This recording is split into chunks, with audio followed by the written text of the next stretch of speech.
Olá, bem-vindos, bem-vinda a todas. Hoje o assunto é síndrome mão, pé, boca. Para quem nunca ouviu falar, assunto novo sobre crianças, principalmente, que a gente vai conversar hoje. O que é uma síndrome? Para a gente entender. Porque ela não é chamada de o nome de uma doença específica. Porque na medicina, quando você tem um conjunto de sinais e sintomas, onde não se entende muito bem a etiologia, a causa, da onde vem, e tem um conjunto de sintomas que parece que não bate muito bem, sintomas digestivos, sintomas na pele, sintomas metabólicos, enfim, um conjunto de coisas, a medicina dá o nome de síndrome. Ou seja, é para dizer o seguinte, a gente não sabe o que é. É isso que a medicina informa. A gente não sabe de onde vem, a gente não sabe direito o que é, então a gente vai chamar de síndrome. Geralmente se dá o nome do descobridor. Então tem a síndrome de Alzheimer, que vocês já ouviram falar, a síndrome de Parkinson, e etc, etc, etc. Dentro da medicina convencional, a síndrome mão-pé-boca, a etiologia, a causa, é dado como um vírus. Então, o culpado da história lá, novamente, é a história de um vírus. O culpado é um vírus. Tem muita gente que chama síndrome mão-pé-boca como a gripe da pele. A gripe da pele. E ela geralmente, acomete indivíduos até os 5 anos de idade. Então, crianças, a população que mais é afetada, crianças até 5 anos de idade. A gente vai entender o porquê isso. Uma visão não convencional. Por que crianças até 5 anos de idade e depois não? E os sintomas que dão, geralmente são na pele. São bolhas na pele, ficam vermelhas, inflamadas, parece um sarampo, parece catapora, com processos inflamatórios na pele. Pode ter febre, pode ter vômito, pode ter diarreia, que não são tão comuns. O mais comum é se espalhar nas mãos, na boca, aftas, na boca, na gengiva, etc. E nos pés, por isso chama mão-boca-pé. Síndrome mão-boca-pé, porque os sintomas, eles acometem mais as mãos, mais a região da boca, mais a região dos pés. Por isso que chama síndrome mão-boca-pé. E ela dura, os sintomas, entre 7 a 10 dias. Tá? E é uma doença que é chamada autolimitada, como a gripe. Tem um início, tem um meio, tem um fim. Ela some os sintomas. Como apareceu, ele some. Tem um início, tem um meio, tem um fim. É autolimitada. Se é autolimitada e tem cura espontânea, digamos assim, por que vamos falar sobre esse assunto? Porque teve surtos e ainda está tendo surtos, digamos assim, entre aspas, surtos, do final do ano passado para cá, em vários locais, não só no Brasil, vários outros países também. E a gente vai entender de uma maneira diferente por que isso. Então vamos sair do vírus como causador da síndrome mão-pé-boca e vamos recair sobre uma outra causa, uma causa biológica, uma causa emocional biológica. Quando você tem conflitos emocionais biológicos. O que é, Gustavo, um conflito emocional biológico? Conflito emocional biológico é algo inesperado, inusitado, que tira o chão da pessoa, que pode ser vivenciado por uma criança também. Quando você tem algo inesperado, inusitado, que tira o chão de uma pessoa, nós estamos dentro de conflitos emocionais biológicos inesperados. E aí é onde entra a síndrome mão-pé-boca. Ora, com a pandemia para cá, quais são os hábitos que foram sendo mudados e até neuroses em relação ao Covid. O quê? Proteção. Tem que se proteger de um vírus. Então eu uso máscara e o tempo todo eu tô aqui, ó. Não vou fazer propaganda, mas geralmente usado por criança, né, com as bolinhas ali, ó. O álcool em gel, né? O álcool em gel toda hora, passando nas mãos, é a máscara. Só que a criança até os 5 anos de idade, o que ela faz?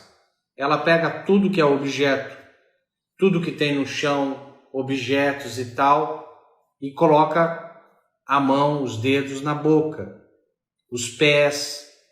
Tem criança que, pela flexibilidade da criancinha, ela morde os dedos dos pés, morde o próprio pé, etc e tal. E aí quando o neurótico do pai e a neurótica ou a neurótica da mãe, ou a neurótica da professora, ou a neurótica da avó, da tia, ou o irmão mais velho que cuida lá, meu Deus do céu, e sai gritando para a criança que ela vai pegar vírus, que ela vai ficar doente, que ela não pode colocar coisa na boca. E aí você causa um impacto forte nessa criança que nasceu com HD limpinho. Vou contar um exemplo de estudo científico. A criança nasce com HD, com a memória, sem conhecer nada do mundo, a não ser da vida fetal. E o que trouxe hereditário, isso é uma outra conversa. Mas, a princípio, ela nasceu com aqui limpinho. Ela não tem conhecimento de nada. Ela tem medos básicos que todo animal e ser humano tem. Medo de cair de altura, medo de ficar sem a mãe, a proteção da figura materna. São medos básicos que todo animal e o bebê humano também tem. Mas uma criança de meses de vida, uma criança de 1 aninho de idade, uma criança de 2 aninhos de idade, se ela nunca viu um filme, um desenho, uma figura de uma cobra, o cérebro dela não sabe o que é uma cobra. Então fizeram um estudo muito bonito, onde tinha uma sala com um vidro, onde a mãe podia ver a criança, colocar a criança sentadinha numa parte da sala, um vidro e a mãe do outro lado da sala do vidro. E chegou uma assistente e jogou uma cobra sem veneno, que não ia fazer nenhum tipo de mal para a criança. E jogou em cima da criança, perto da criança. O cérebro da criança não sabe o que é cobra. Então ela não vai ter medo. Ela não vai ter emoção nenhuma, na verdade. Ela vai ter curiosidade. A referência do bebê humano é a mãe. É a biblioteca, é a proteção. É a mãe. E se essa mãe aqui, digamos a primeira, tem medo de cobra e acha perigoso a cobra e não foi informada que aquela cobra ela não é venenosa, ela não tem dentes para morder a criança, etc e tal, e a criança vai olhar para a mãe. Ela vai olhar onde está a mãe para saber a cobra é perigosa ou não é. E aí esse bebê olha para a mãe e a mãe faz uma cara de susto pela cobra, faz uma cara de medo, só nas feições do rosto, do medo da mãe, a mãe não falou nada, não gritou nem nada. A criança já abre os braços, querendo se afastar da cobra, e ali ela começa a chorar. E ali ela registra a primeira informação: aquele objeto, daquele formato é perigoso. E aí para frente, o medo de cobra, a tendência é só aumentar. Agora, se por um outro lado, você tem uma mãe que está sabendo da experiência, que sabe que a cobra não tem problema nenhum, e a mãe sorri a hora que a criança olhar para a mãe para saber o que é esse objeto que colocaram aqui. que a criança vai fazer? Vai pegar a cobra e vai até tentar colocar a cobra na boca para saber o gosto. Ou seja, aquela criança não vai ter problema nenhum com a cobra dali em diante pro resto da vida. Porque o primeiro aprendizado foi aquilo é bom.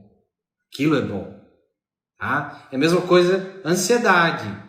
Você pega crianças ansiosas, onde quando a criança errou a primeira vez em alguma coisa, errou, foi lavar a louça. A mãe falou, vem lavar a louça com a mamãe. E aí ela errou, deixou cair, quebrar, ou errou alguma coisa na lavagem da louça. A mãe gritou com a criança, falou, não é assim que faz. A criança entende, errar é perigoso. O que você acha que daqui para frente vai acontecer? Vai virar um adulto ansioso. Porque a ansiedade é medo de errar, com sentimento de culpa. Porque teve punição e castigo e ameaça. Porque já teve lá atrás. Então o cérebro está aprendendo desde criança. Então você imagina uma criancinha até 5 anos de idade, onde ela está na pandemia, onde o coitado do pai mal informado, o coitado da mãe mal informada,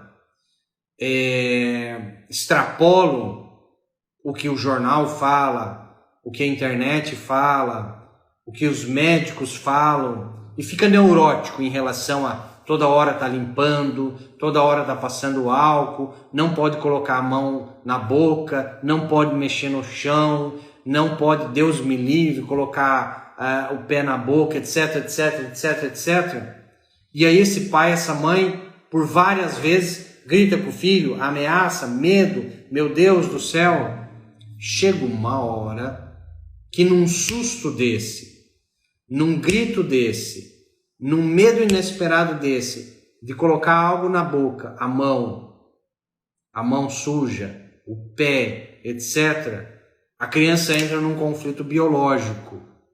Um conflito biológico de perda de proteção, se sentir desprotegida onde? Na mão. E ainda tem pai e mãe que fala, olha só tua mão suja, meu Deus do céu, tem que passar gel nessa mão.